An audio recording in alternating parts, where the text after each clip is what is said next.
Assalamualaikum warahmatullahi wabarakatuh. Perkenalkan, nama saya Ahdan Fauzi Saputra, mahasiswa Universitas Subang, program studi Sistem Informasi dengan NPM D1A 10074. Pada kali ini saya akan menjelaskan materi isi buku pendidikan Pancasila untuk Pendidikan Tinggi dengan nama pengarang Dr. Ujang Carda SH MH MIP MAP.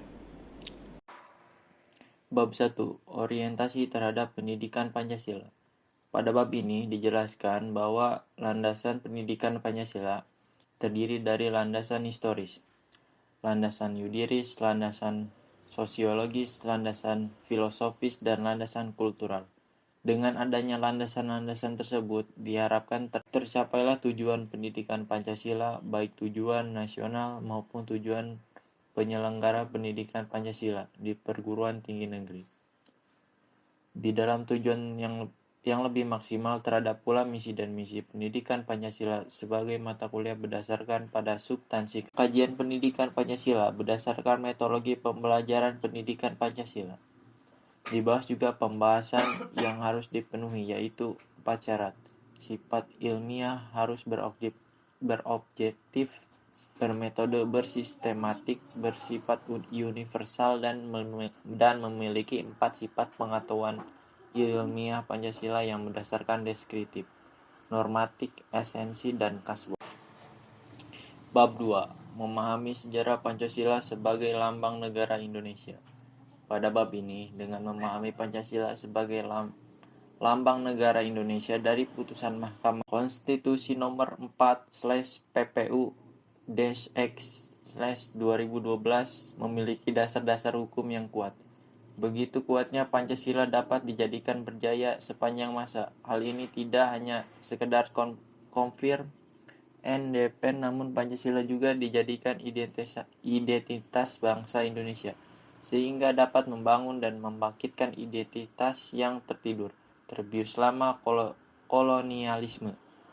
Dalam pengembangannya, Pancasila mengalami perkembangan, yaitu mulai dari masa prakemerdekaan, Orde Lama, Orde Baru, dan masa reformasi.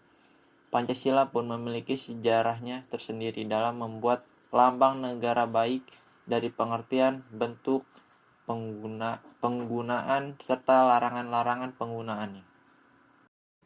Bab 3. Memahami Pancasila sebagai filsafat.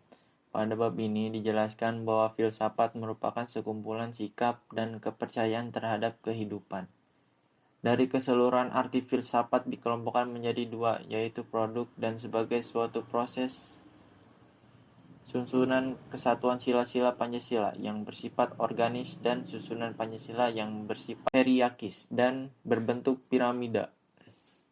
Sebagai dasar filsafat, Pancasila juga memiliki konsep dasar, dan landasan ini bertujuan untuk digunakan sebagai pedoman hidup sehari-hari atau way of life atau Weltanschauung agar hidup bangsa Indonesia dapat mencapai kebahagiaan lahir dan batin baik di dunia maupun di akhirat. Bab 4. Memahami Pancasila sebagai sistem nilai, etika, dan norma. Pada bab ini dijelaskan bahwa Pancasila digunakan sebagai sistem nilai, sistem etika, dan sistem norma.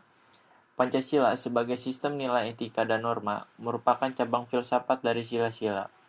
Pancasila baik yang dilakukan untuk mengatur perilaku dalam kehidupan bermasyarakat, berbangsa, dan bernegara di Indonesia. Oleh karena itu, dalam etika dan norma, Pancasila tergantung nilai-nilai sila Pancasila, yaitu ketuhanan, kemanusiaan, persatuan, kerakyatan, dan keadilan. Hal ini diupayakan untuk membentuk perilaku manusia Indonesia dalam semua aspek, baik sebagai rambu normatif untuk mengatur perilaku kehidupan bermasyarakat, bernegara, dan berbangsa di Indonesia.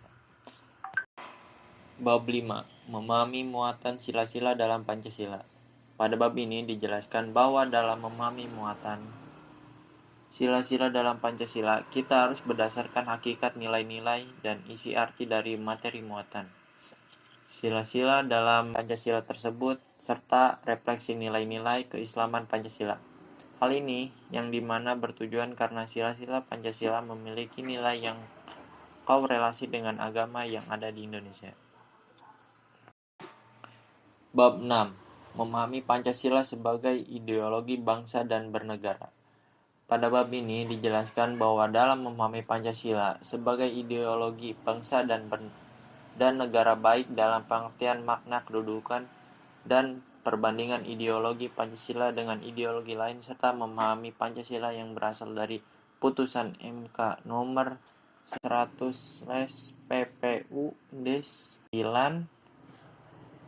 9/2013. Di dalam putusan tersebut dibahas bahwa Pancasila dipergunakan untuk petunjuk arah dalam segala aktivitas atau kegiatan dalam kehidupan di segala bidang. Dengan demikian diharapkan semua tingkah laku dan perbuatan setiap bangsa Indonesia dapat sesuai dengan sila-sila Pancasila.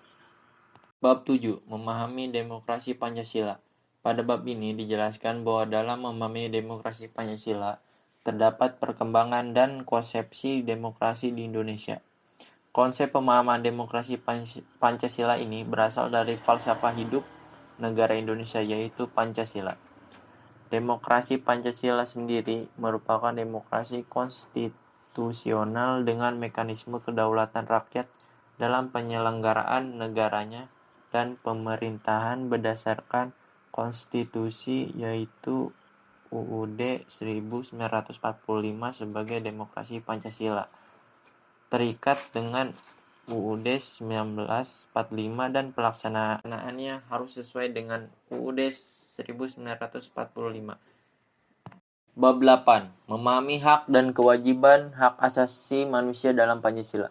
Pada bab ini dijelaskan bahwa dalam memahami hak dan kewajiban hak asasi manusia dalam Pancasila harus dijamin oleh hukum karena pada setiap diri manusia terdapat hak dasar sebagai pemberian Tuhan karena hak melekat pada diri manusia sejak lahir, seperti hak kehidupan, hak kebebasan, dan hak milik. Yang sekarang berkembang tidak hanya sekedar hak dasar, tapi juga hak turunan hak dasar. Tetapi juga turunan dari hak dasar ini menyertai kehidupan manusia yaitu hak sipil, politik, ekonomi, sosial, dan budaya. Bab 9.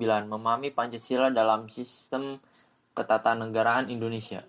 Pada bab ini dijelaskan bahwa dalam memahami Pancasila sebagai sistem ketatanegaraan Indonesia dibahas bahwa arti Pancasila dalam kedudukan pembukaan UUD 1945 memiliki hubungan yang beserta strukturnya, yang dimana semua sila yang Anda menjadi fundament etis kehidupan bangsa Indonesia, yaitu berarti Pancasila adalah batasan-batasan kita untuk hidup berbangsa dan bernegara, dan penjelasan hak akan kemerdekaan dan berlakunya hak kemerdekaan ini adalah sejalan dengan tuntunan pri manusia dan keadilan. Bab 10. Refleksi Pancasila sebagai paradigma reformasi dalam kehidupan bermasyarakat, berbangsa, dan bernegara. Di bab ini dijelaskan bahwa dalam memahami refleksi Pancasila sebagai paradigma reformasi dalam kehidupan bermasyarakat, berbangsa, dan bernegara.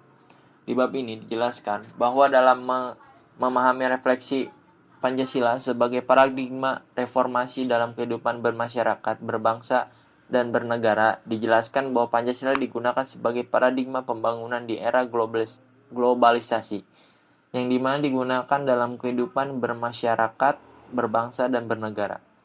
Secara umum, yang merupakan sebuah pola pikir yang dijadikan sebagai landasan untuk mencapai tujuan pembangunan nasional yang tercantum dalam alinea keempat pembukaan UUD 1945 yang berisi tujuan nasional serta tujuan internasional bangsa Indonesia. Sekian dari saya dari penjelasan materi ini. Semoga bisa bermanfaat dan bisa dipakai di kehidupan sehari-hari. Wassalamualaikum warahmatullahi wabarakatuh.